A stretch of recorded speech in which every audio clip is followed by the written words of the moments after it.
Roselyne Bachelot n'est pas vraiment ce qu'on peut appeler une adepte de la langue de bois, et s'y estime même le moins que l'on puisse dire.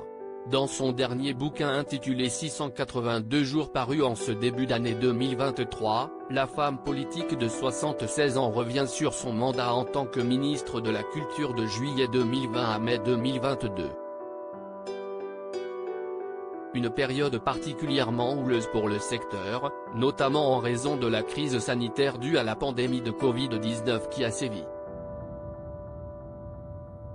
Elle y livre ainsi de nombreuses anecdotes plus ou moins croustillantes sur des personnalités bien connues du grand public, avec peu de retenue.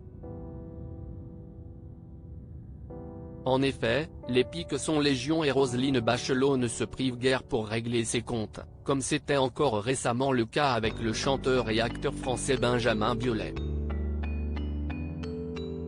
Mais dans un autre passage de son ouvrage, l'ancienne ministre de la Culture évoque sa présence à une soirée très attendue de la part du petit monde qu'ouest le cinéma français, les Césars. Fausses accusations ? J'étais folle de joie d'y assister, débute-t-elle, décrivant la cérémonie comme un raout mythique. Et ce bien qu'elle savait à quoi s'attendre.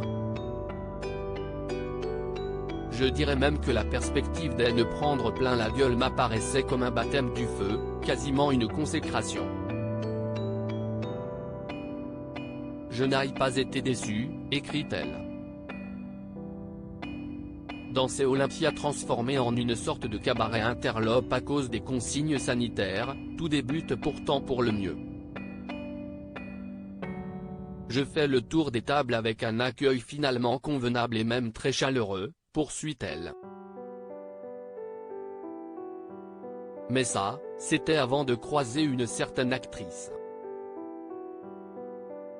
Anne Dupéret m'agresse littéralement avec l'antienne répétée que nous sommes les fossoyeurs de la culture.